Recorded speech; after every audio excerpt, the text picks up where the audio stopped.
It sucks as a fan of comics, seeing so many of my favorite heroes get treated like dirt by the writers in whatever format they're going to be portrayed in. Whether it's in a comic or a movie, a video game, etc. It seems that almost every single thing that's been released based on superheroes has just flopped, for one reason or another. Whether it's bad writing or the old excuse of wokeness or just all around dumb decisions. Like with the Fantastic Four and Doctor Doom in the MCU, which apparently not only is Robert Downey Jr. playing specifically Victor Von Doom and not a Tony Stark that took up the mantle, but apparently the story between Victor Von Doom and Reed Richards won't be apparent as much as it should be, either which is such a stupid idea. But that's already another video itself.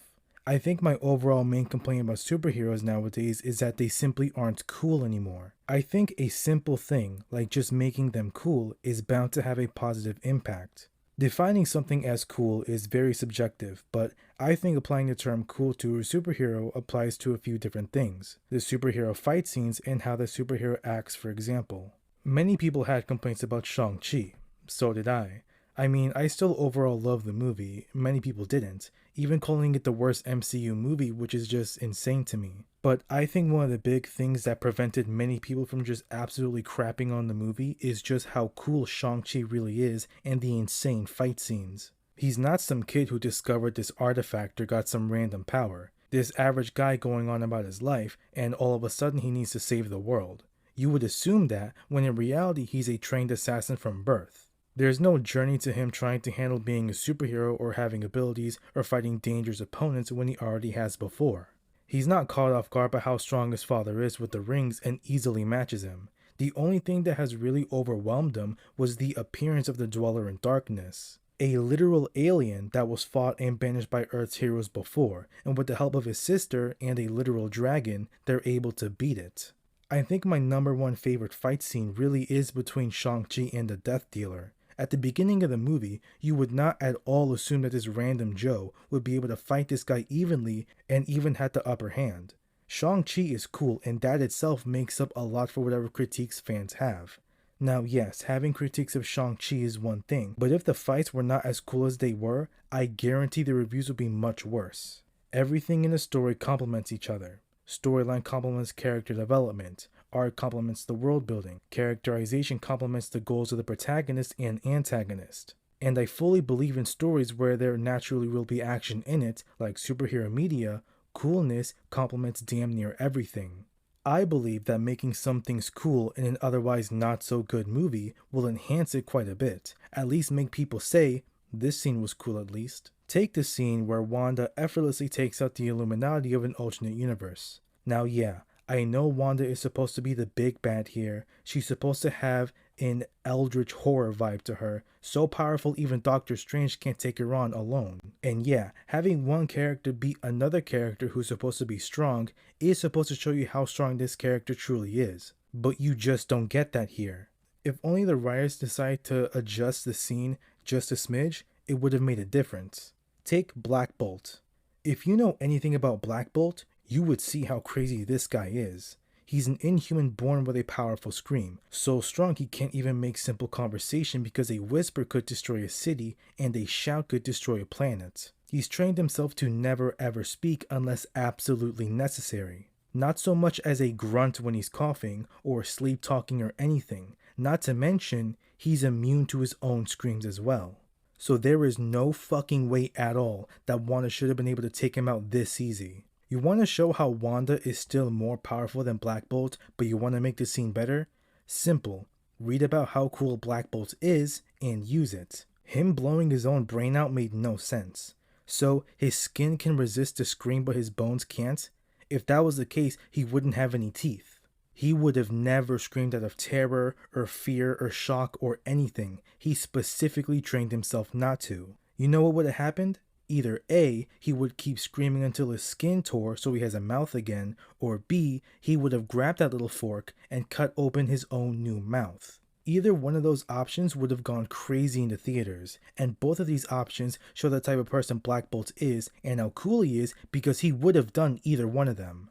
And yeah, you can still have Wanda one-shot Black Bolt, but let me tell you, having either one of these scenes would have made so many fans take back what they said. Black Bolt facing a person who was so dangerous on a completely different level than him, literally being able to manipulate his own body, and he still died trying to fight her. One, that would have shown better character accuracy, and two, it would have been cool, which is something that superhero media desperately needs. Let's take the little teaser clip for the upcoming Thunderbolts movie. That scene where Ghost was fighting against the other characters like Helene, and they were throwing a knife at each other. That had so many people actually hyped rather than immediately critiquing, because nowadays, whenever a new superhero project gets released or teased, it's immediately met with criticism. But this little clip is actually so cool that it's making people excited, which is what you want. If this little scene is cool, imagine the whole damn movie. I'm not even going to talk about the Hulk. It hurts my heart too much. That's already another video. But how the fuck do you fumble this? What does he do action-wise in Endgame? Throw someone? Why wasn't he also manhandling the Leviathans? He one-shotted one with one arm. I know damn well he could do it again. It's like writers don't want to have anything cool in their stories, and sometimes it seems intentional. I understand that a lot of times a story flops because of things like bad writing, but even if the story is bad, they can at least give the fans a little something. Something that'll make them go, that fight scene was pretty cool, when they're walking out the theater. Because making something cool, like I said, can lift up a story so well. Many people blame wokeness for things like this.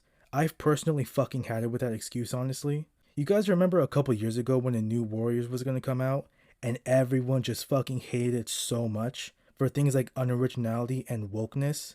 I mean, everyone hated that shit so much, it straight up got cancelled. I remember thinking that, yeah, despite how lame this shit looked, there might have been potential. If I got my hands on the rights to write the new Warriors, I guarantee I would have made that shit a bestseller, because I would have made them cool. It doesn't matter if one of them is non-binary or queer or a person of color or whatever. They're superheroes, and superheroes need cool fight scenes. I would have kept all the things that made the fans say that they're just woke and amplified the action in it to make fans like them, because at the end of the day, fans want cool superheroes. An insane fight scene between some monster of a villain would have done numbers in their story. I really want to write a Marvel vs. Capcom story, and if I got my hands on them, I'd make them fight Jeddah, and I would make it cool. When I was watching The Batman, and he was in the interrogation room with the other cops, and he punches that one cop who grabbed his mask right, and Officer Bach says, "Now I got you on assaulting a cop," and Batman says, "You got me on assaulting 3. Ooh, damn. Not only can something cool just have a big fight scene, but it's also little moments that amplifies a scene like this.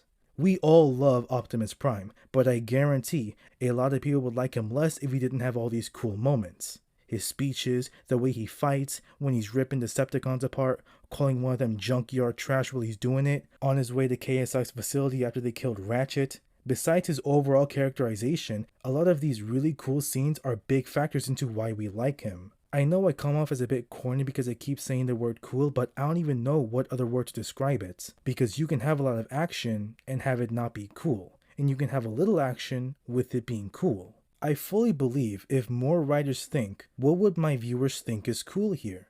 I want them to like this scene. I'm gonna have something cool happen. Then so many more works would be improved at least a bit. Because yeah, a sick-ass fight scene or a scene where one character stands up to another who's obviously so much stronger than them won't fix a story if the story is bad, but it at least complements other things. And with more scenes, there's a domino effect. More people are going to want to see it, bringing more attention, more money, more sequels, more attention, more money, and so on. I've honestly had it with how lame a lot of superheroes are and have become. It seems like a once in a while thing, where there will be a lot of lame superhero media, and once in a while there comes a project that makes you think, damn, this is cool as hell. And it seems like sometimes the writers just intentionally make a bad project. Bad writing, bad action. Like, bro, what are you doing? If you're gonna have a bad story, at least give us a good fight scene, or make the hero be cool, and not some punk ass or a lame ass hero.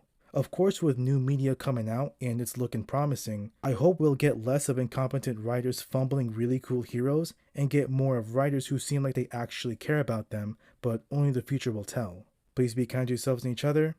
Thanks for watching.